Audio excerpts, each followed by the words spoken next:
proud to welcome Ashley Usiskin to the historic Big Church for an inspiring and practical masterclass. Ashley is part of Sinek's global teaching network, who is known for his dynamic approach to leadership and collaboration. In his highly interactive session, Ashley will present the methodology, the gift of help. He will demonstrate how to ask and offering for help can make work easier, strengthen relationships, and boost your impact. Get ready to be challenged, inspired, and equipped with tools you can use immediately and put into practice. Give it up for Ashley.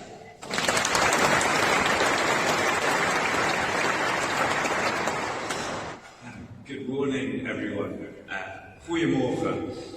The extent of my Dutch, so please bear with me and be gentle with my English.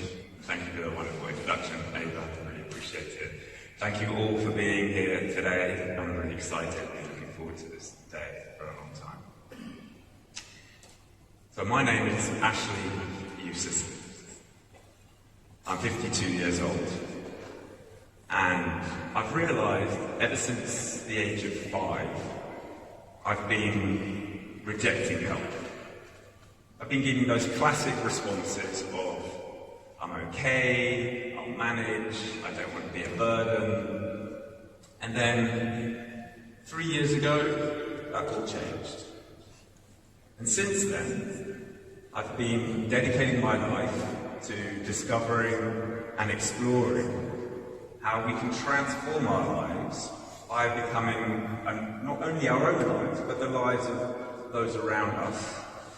And how we can transform them, becoming better at asking for help, at accepting help, and offering help. So I'm the founder of the Gift of Help. I'm also an instructor with Sinek's Optimism Company. And part of that role is I'm a personal and team coach to dozens of leaders and teams. And I'm also a podcast host. A host of the Gift of Help. So by helping each other, by asking for help, we're helping both ourselves and each other. And my goal is to spark all of our courage and connection and clarity. And by doing so, we can harness the goodwill and the good intentions of everyone out there and transform that into real, long-lasting help and change in our lives and our community. And today my talk is in 3 parts. The first part, I want to share why I do what I do, my story, and then also a wonderful case study of asking for help. And then the second part is going to be more into reflection mode and just go into a little bit of awareness of ourselves and of all around us as to what holds us back around asking for help. What's that resistance? And then the last part, I want to share with you 2 tools, 2 guides that are going to help support you in really making transformational impact in your own lives and the lives around us by harnessing the power of help. So, that's what we're going to cover in the next 35 minutes. And I want to start with just a bit of scene setting. And this is what I call the help paradox. What do I mean by the help paradox? Well, as human beings, we're a funny bunch. There's so much evidence out there that proves that when we ask for help or when we accept help, it only improves our lives. But yet we have this resistance. And I've been having this resistance all my life. So, to get a little bit of a read of the room, I just want to ask you 2 questions. So I want you to close your eyes. Bear with me, it's not scary. And I want you to raise your hand if you think about those occasions when you really need to ask for help. I want you to raise your hand if you feel comfortable.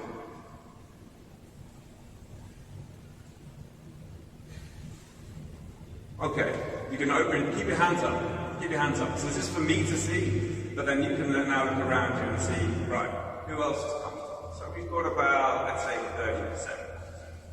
Okay, hands down. Second question. Close your eyes again. I don't want you to be influenced by everyone else. That's why I'm asking you to close your eyes. Okay, now think about situations when you offer help. How comfortable do you feel in those situations to offer help? Raise your hand. Okay, keep them raised. You can open your eyes. Okay, so I enjoy doing this exercise for two reasons. One, it helps me understand what sort of profile of people we've got here in the audience today. And number two is also for you to realise, right, am I the only one? Am I uncomfortable or am I comfortable asking for help? And the same for offering help.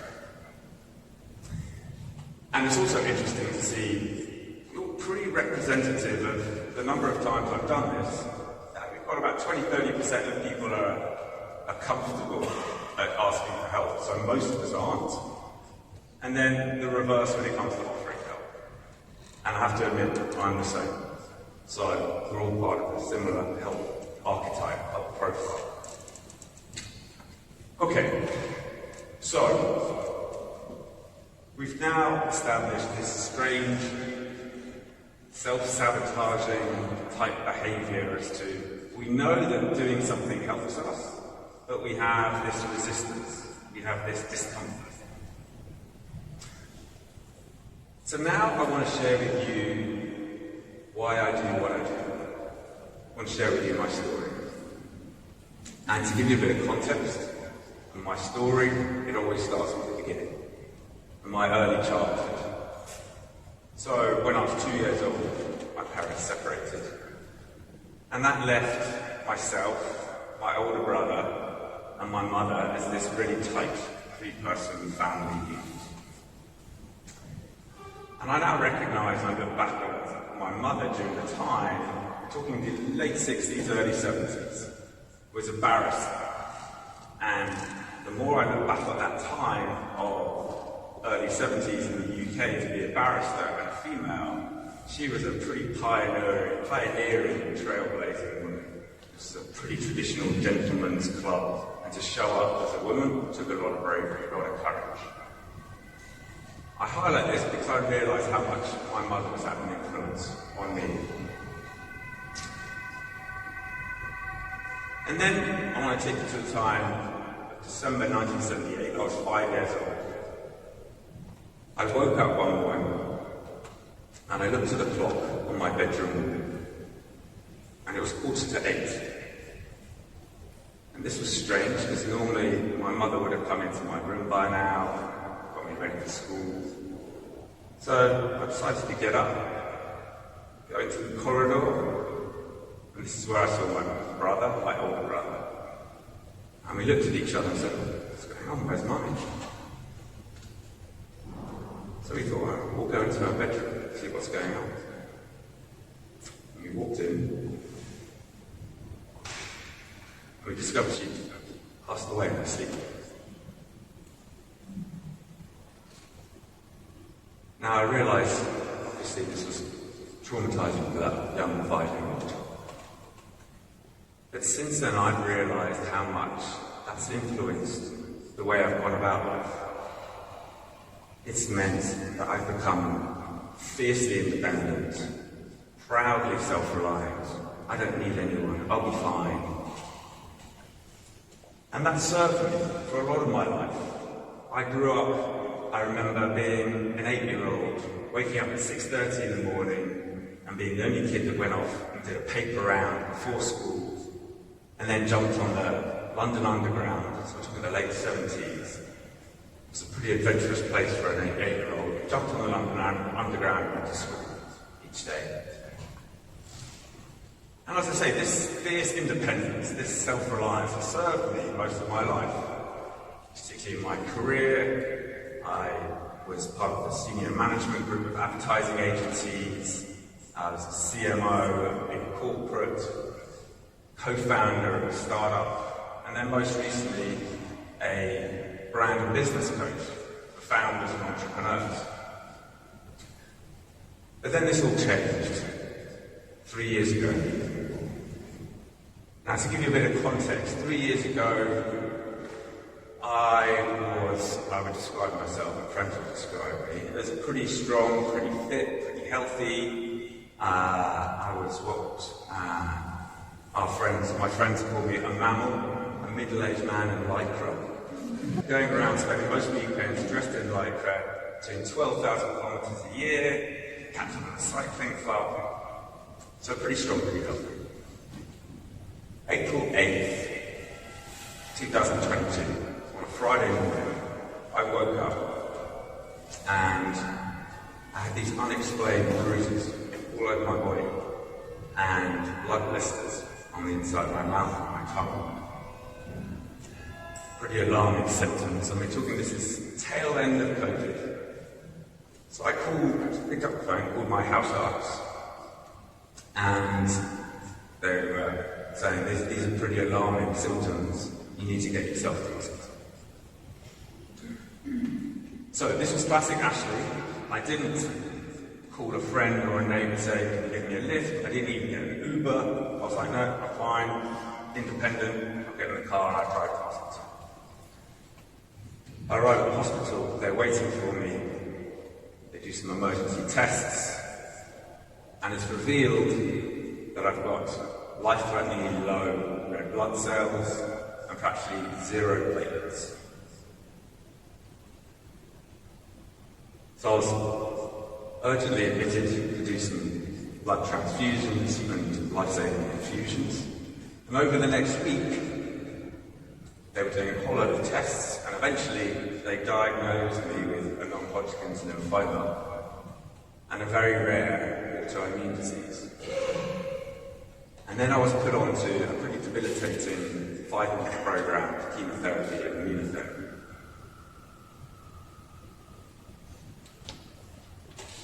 And it was then during that period that I was basically at my most helpless. I recognise it now as being my ask for help boot camp. I had no choice. I had to accept help from the most amazing medical care team, family and friends, and ask for help. And for the first time in my life, I felt, wow, this is amazing. To receive the support and care of people that really want to look after you.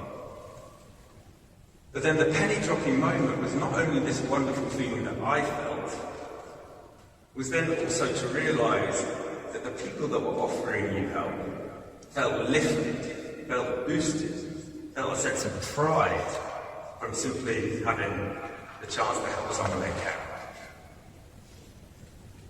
about. And this is when it then led me now on this path I'm on, and to start to convince people that you're not only denying yourself, that you're denying those around you by simply not asking for help. So I started this project. It became a passion project. I started a podcast. This was a podcast that was called The Gift of Help. The tagline is by helping yourself, but helping each other. And I did this for a year, and it was simply a way to share my story and then bring other people, guests onto the show, to share their inspiring stories of how life's curveballs have changed and reframed their attitudes towards help, and then some insights as to how they get a bit more brave and over themselves to ask for help. And now I want to take you onto a story, an inspiring story around asking for help. And look what amazing things can happen when you're brave and you get out of your own way and ask for help. So we're now taking ourselves to July 2023. So I've been doing this for a year, podcast, it's a passion project. And I'm standing in the London St Pancras Departures building, taking the Eurostar to Amsterdam. It's a Monday morning, 7:30, everyone's having their coffees, on their phone, in their own worlds. And my mind started drifting into, I'm loving what I'm doing, I've got this podcast, but I wonder if there's a way in which I'd love to be able to take this and create more scale or impact. And there's one person that I've admired and followed for a long time. I thought, if there's one person I can speak to about this passion project, it will be Simon Sinek. Does anyone know who Simon Sinek is? Yeah?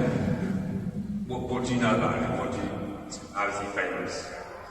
Why? Why? So he's famous for the concept of start with why. He's a best-selling author, podcast host, and a very sought-after keynote speaker. And he talks about in his podcast a lot about the concept of asking for help, it being an honour to be asked, and as an act of service to offer. So I was like, gosh, there's one person that I could speak to about my passion project, it would be him. So I'm sort of drifting off into this dreamlike world. And my train gets called, we start all walking to the escalator, head up onto the platform. I'm on the platform. I look over my shoulder, and who's standing next to me? I'm not joking, Simon Sinek. I'm like, whoa, this is the universe working in some spooky ways. So I'm there, I'm like, take a deep breath. Come on, Ash, this is your chance. This is your chance to ask for help. But then I've got all these stories, these narratives in my head of like, what happens if he's going to say no? What maybe he just wants his anonymity. But I'm like, no, come on, Ash. Summon up the courage. So I turn around and I say to him, look, I'm a massive admirer of your work, followed your podcast, it's been an inspiration, we have some idle chit chat, and we get onto the train, him on his carriage, and I then go find my carriage. I'm sitting in my seat, I'm thinking, I'm on a train for the next 4.5 hours, with the one person that I would love to talk to about my project. How am I going to make this happen? So I thought, okay, I'm going to get up, I'm going to walk the length of the train, and maybe I'll bump into him if he's having a coffee, or he's going to the bathroom, or whatever, and then we can start our conversation again. Just very coincidentally. So I'm walking, carriage 10, carriage 11, carriage 12, Eurostar trains are seriously long. I get to carriage 15, the very last carriage. There he is, sitting in the very last row of seats, with his AirPods in, sitting next to his travel companion, and I'm like, no, I can't do this. This is too intrusive. So I turn around, tail between my legs, walk back to my seat, sit down, and I'm like, no, I can't let this opportunity go by. So I had this idea. When we get to Amsterdam Central Station, I'm going to position myself one carriage down from his, so that when we arrive, get off the train, and as we're coming off the platform, he'll have to walk past me. So that's what we do. We get to close to Amsterdam Central Station, I get my wee bag and the full length of the train again, and I get to carriage 14, position myself at the doors, and as we stop, get off the train, and I slowly walk towards the exit.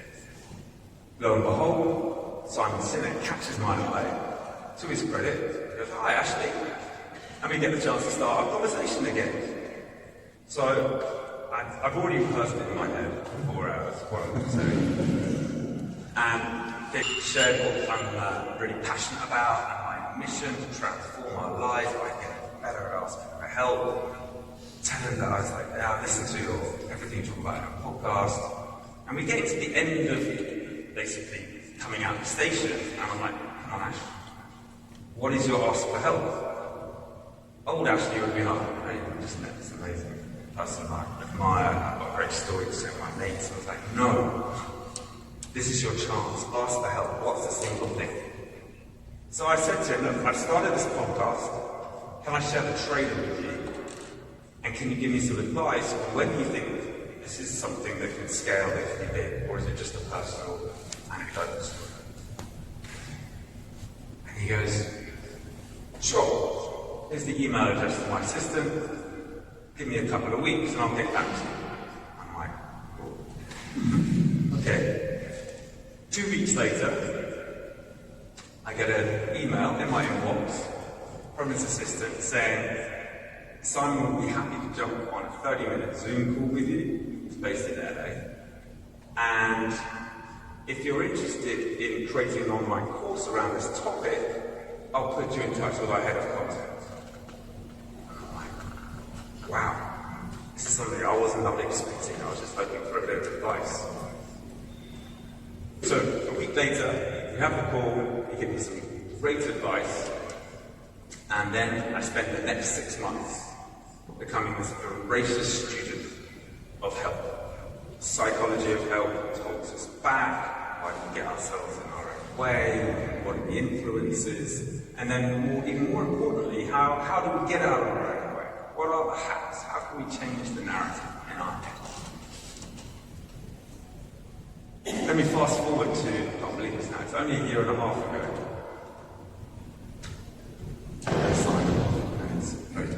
February 2023, I'm then now asked to be and join this community of instructors.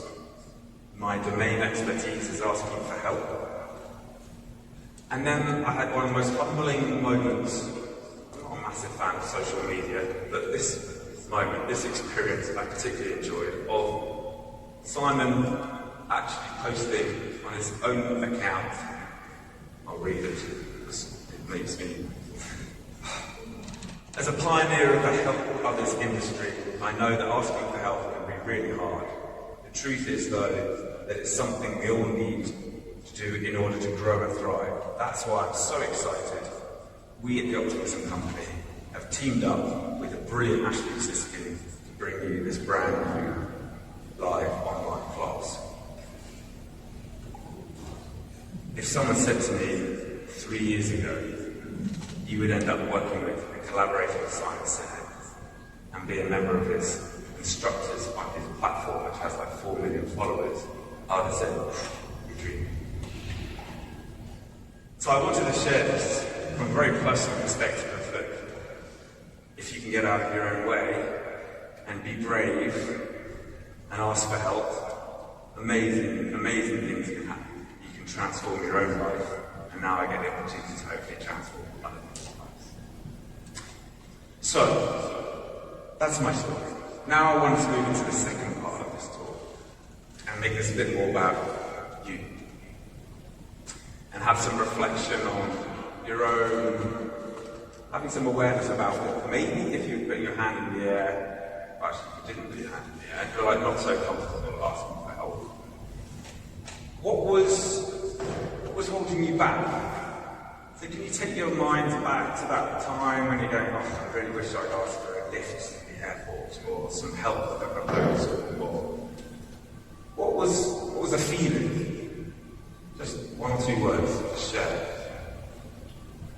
Being in debt. Being in debt. Being in debt? Yeah. Anyone else? Shame. We're going to answer that one. Maybe too proud. Too proud. Being a burden. Sorry? Failure. Vulnerability. Have you all read my next slide? So what I wanted to share with you is, so with my work over the past 2 years, I've spoken to experts, I've reflected on my own experience, and spoken to and done lots of courses to capture what I've now got is 11 blockers. The reason for sharing these with you is twofold. One, you might recognize this in yourself, and having the ability to label it and name it gives you a bit more empowerment to get over it. But if you're one of those people who says, no, I'm comfortable asking for help, it's also to share with you perhaps some empathy as to perhaps others around you why they're experiencing discomfort or resistance. So, I'll go through the 11, most of which you've already brought up. So, vulnerable. It's the most common blocker that I hear from people. And And it's that whole feeling of you don't want to appear or feel weak or shame, someone said. Shame being the most uncomfortable emotion as human beings we avoid and we want to avoid feeling. It's more than anger, more than loneliness. Shame is the root cause of what we try and avoid. So it's not surprising that vulnerability comes at the top. Independence. This is something I spoke to growing up, and the sense of it's a core part of your identity. So by asking for help, you're diluting that. You want to be known, you want to feel like you're your own best problem solver. So asking for help diminishes that. Incapable. Gosh, I feel this. I don't know if anyone else relates to, but certainly in the work environment, if you've got an area of expertise, asking for help in that area of expertise makes you think, well, I should know this. I'm going to be found out. So we avoid doing it. Oblivious. Very common in the work environment with people that have started their career and they don't even realise they need help, or even that there's help available. And it's that sense of, well, why should I ask? Because either I'm doing fine, or I didn't even know that there was ways or tools or people or advice out there that can help. Over-empathising. You mentioned the one being a burden. Yeah. It's this, gosh, I think my brain never stops working in thinking what the other person's thinking. And then you get into this tailspin of, well, then it's going to be, you're going to feel like a burden by asking. I've got a good friend of mine here, who I always felt like when I was going to visit in the hospital, I don't want to ask him for a lift. And I remember Mark telling me, saying, dude, it'll be great. I get a 20-minute break from work, we put some music on, we have a chat, and I'm like, wow, why didn't I think like that?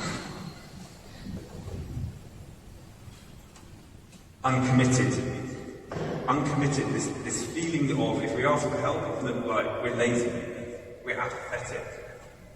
We're like, well, I should do this myself. If I ask someone else, it's like, okay, I'm not really that committed. Rejection, incredibly common one. I talked about it in my way in which I was going to approach Sinek. We feel we've already told ourselves they're going to say no. Again, it's a narrative in our head. And if we've told ourselves it's going to be a no, then we're going to, that feeling of rejection, we're going to avoid it. So don't even go. But again, we've self-imposed that narrative. Ego. We all have one.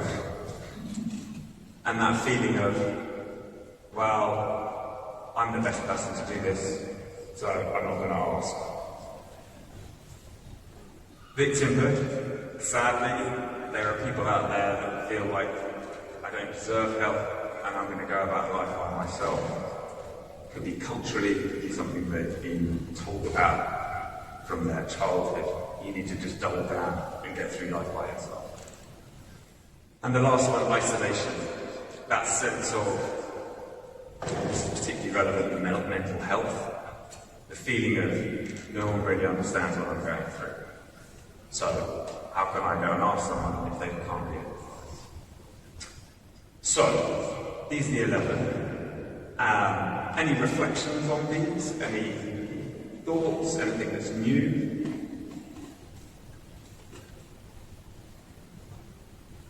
Needs to perhaps just sit. But as I said, a few things to highlight about these. We all have multiple versions of ourselves.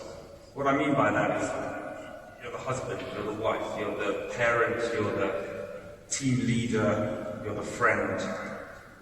And these blockers can arise in different parts of your life. So often I hear this from particularly like female founders. They'll have a certain blocker in their life when they're at work, and then they'll have a different blocker when they're at home being a mother or so when you start to reflect on this, these aren't, oh, I am a person that just has a fear of rejection. That might be just one that happens in a certain context, in a certain role. So I just wanted to share that with you for yourself to do that reflection, or as I imagine a lot of you are team leaders or looking after a team, to empathise as to what perhaps your team members are going through. Okay, now I want to get into the practical mode. So this is the final part of this. So to give you some tools, to give you something that's empowering, what can you take after today and bring into your everyday lives? So I've got two tools, two guides. The first one, which is what I call the 3 S's health request guide. And it's a simple framework as to when you're thinking about asking for help, how do you frame it? How do you structure it in a way that's going to give it the best chance for somebody to say, yes, we'll give you the help you need? So, the first starting point is drum roll. Someone know?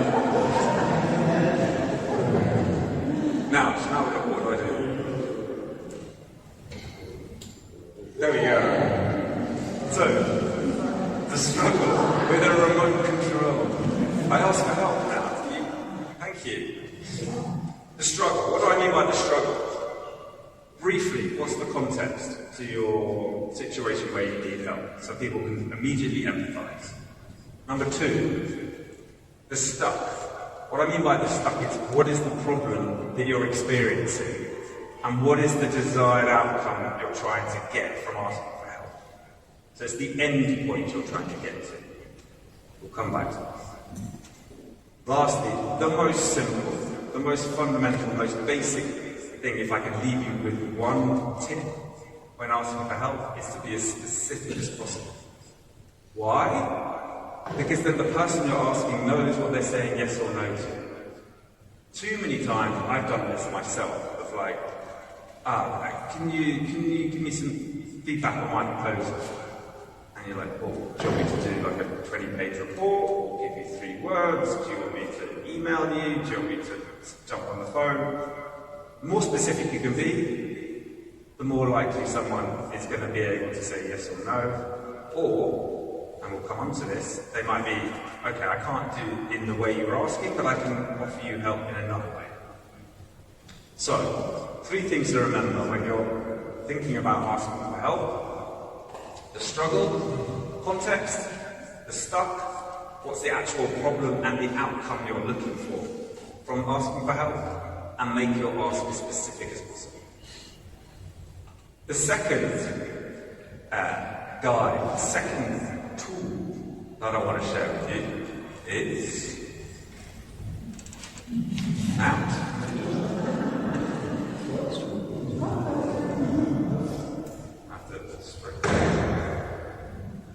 Okay.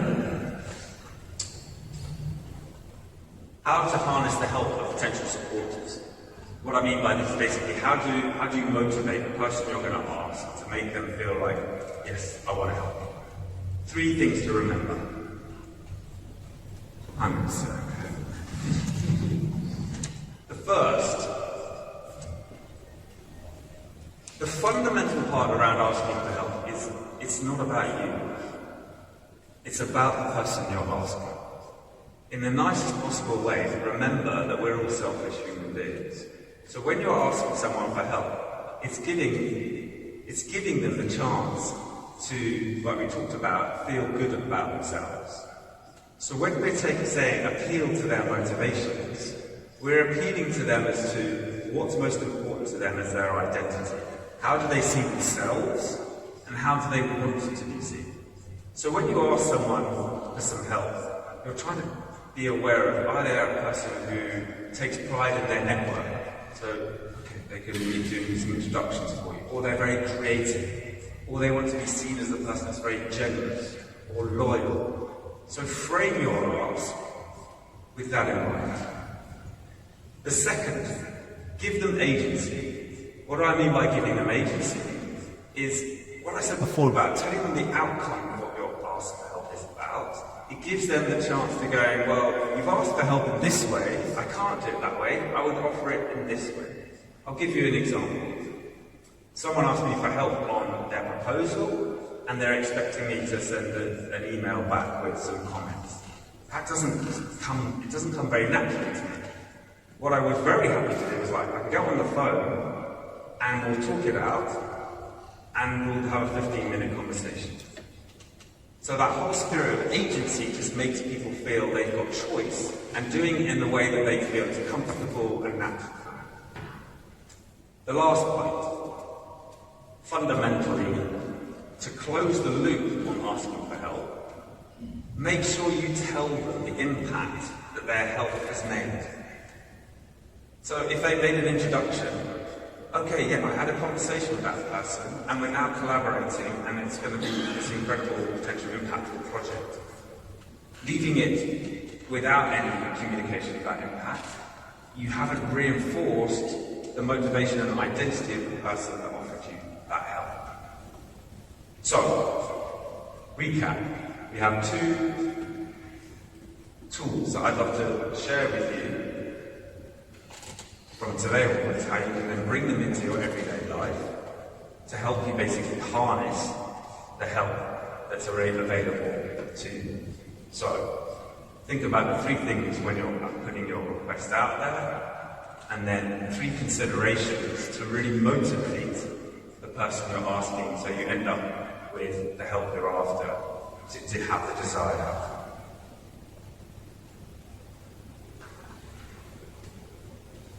I'll leave with the obvious question as to how can I help, which essentially is an open invite for any questions.